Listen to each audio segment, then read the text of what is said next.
cold, it's windy, but we've got a bandana with stars on, we've got tea, we've got an oversized jumper, it's all good. Hello everyone and welcome back to my YouTube channel. Today I'm going to go through some of the basics of how to do a self-tape at home. I don't know anyone who really enjoys doing self-tapes, and they're even worse when you don't know what the heck you're doing. So hopefully this video will get you some ways towards knowing what the heck you're doing. In this video, I'm going to be going through the basics. So if you're a seasoned hand at self-taping, if you do them quite a lot, this video might not be as helpful for you.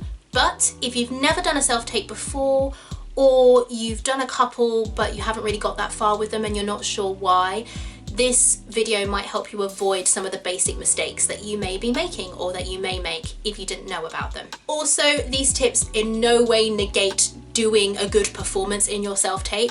Doing a good performance is the most important thing, and if you can't get all of the tips I'm about to share in this video absolutely right and you need to compromise, it's better to do that than not do a self-tape because you don't have X, Y, and Z at your disposal. If you can prepare and perform a good audition and you have the means to record it and send it off, it's better to do the audition and not. So just bear that in mind. These tips aren't something to use as an excuse to not audition. Your performance is more important than anything I'm about to say. So yeah, let's get to it. Step one is your camera. Now, for this video and for all of my YouTube videos, I use my handy dandy Sony camcorder.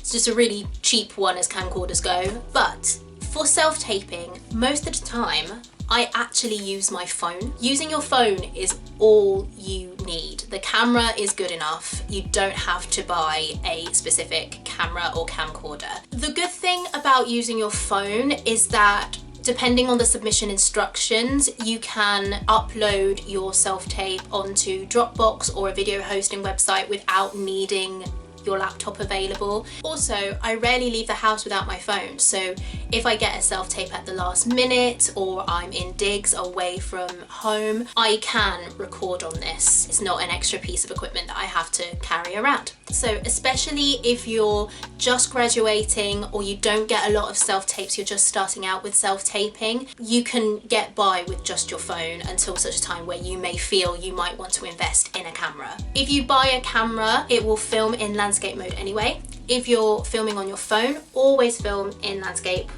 like this with your phone on its side rather than portrait like this, unless they state otherwise. But to be honest, I've never had a self-tape audition come through where they've specifically asked you to film in portrait.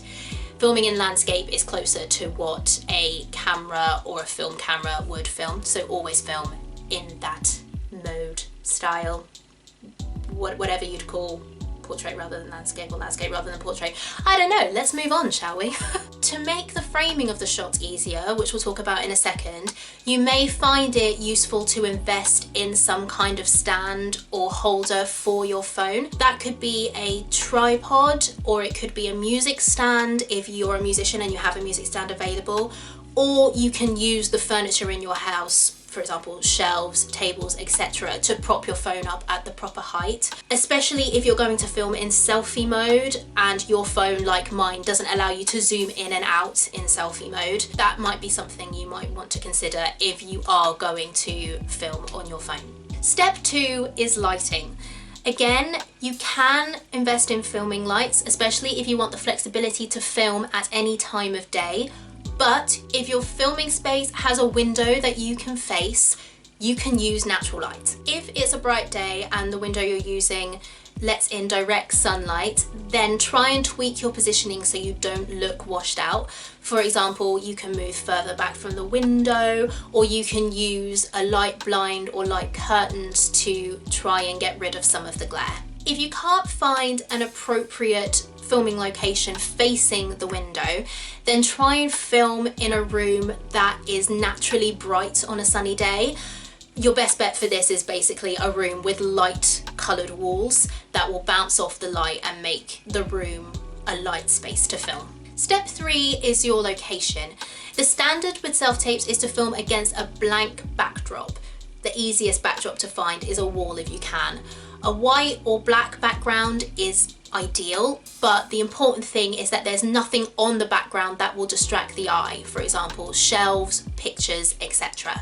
Also, make sure that whatever top you're wearing is a contrasting colour to the wall so it will stand out. For example, a dark top against a light wall or light background. If you don't have a blank wall you can use, you can makeshift a blank backdrop out of things like curtains, sheets, or blinds. I've not done this personally, but I've heard of other people who do this when they're self-taping at home. If you need to do this or you decide to do this, then again, just make sure that the background is out of focus so it doesn't distract in any way, and any characteristics on your background are not in frame. For example, curtain hooks and things like that, so that they don't distract. Once you've got those three main aspects of your self-tape sorted, the other things that you have to consider are your framing, your reader, and your ident. Let's start with framing. Framing for a self-tape is typically from the waist up unless otherwise specified. You should try as much as possible to keep your performance within the camera frame. A useful way to think about it is in terms of taking a picture. You wouldn't pose for a photo outside of the camera frame, so don't let your performance go out of the camera frame either. Next is your reader. For many self-tape sides, which is another name for scenes that you're given to perform for your audition, you will need someone to read with you as the other character or characters. If you can find someone to read with you, your reader should stand behind the camera, either slightly to the right or slightly to the left of the camera lens, and you can use them as your eye line to look at as you perform. You shouldn't look directly into the camera lens unless, again, otherwise stated. Also, your reader's voice shouldn't be louder than yours on the take, so make sure you do a sound check before you go into a proper take of your self-tape, just to check sound levels between your voice and your reader's voice. If you're unable to find someone to read for you, then record yourself saying the other person's lines with gaps for your lines, and then when you record your self-tape, you can use that to play back. This is not an ideal situation, but most casting directors will be understanding, especially in the situation we've got at the moment where we can't leave our houses, or in a situation where you have been given very, very short notice. And finally, there's idents.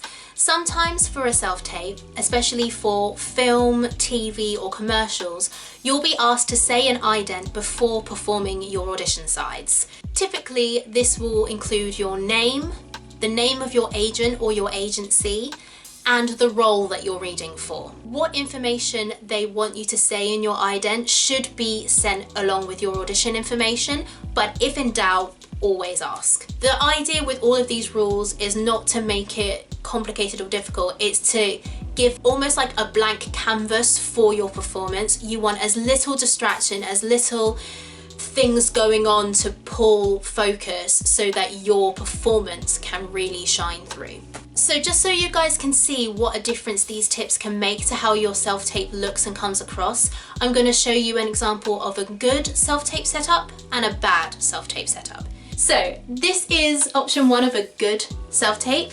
As you can see, there's a blank wall behind me. I'm wearing a dark coloured jumper, which is making me stand out from the background. I'm using natural light from the window that's behind the camera, so it's a very neutral kind of light. There isn't kind of a weird tint to the frame at all. The shot isn't quite from my waist up because I don't have the depth in this room. My bed's behind me, so I can't go further back. The tripod is as flush as it can get to the wall behind the camera, so this is as deep as the frame can go. But it would be a serviceable frame. You can see enough of my torso that it's not like a massive close-up on my face. So this would be a good setup for a self-tape if I needed to film one. And this is option two. There's so much wrong with this. So obviously here, the framing is really bad. It's a massive close-up on my face. Again, if they ask for that, do it. But most self-tapes, they're not gonna ask you that. I'm just gonna move the camera back just to unpack this if I got the framing right. So let's move that there, and let's move me back. So I'd say the framing is about the same now as the previous option, but there's still a lot wrong with this.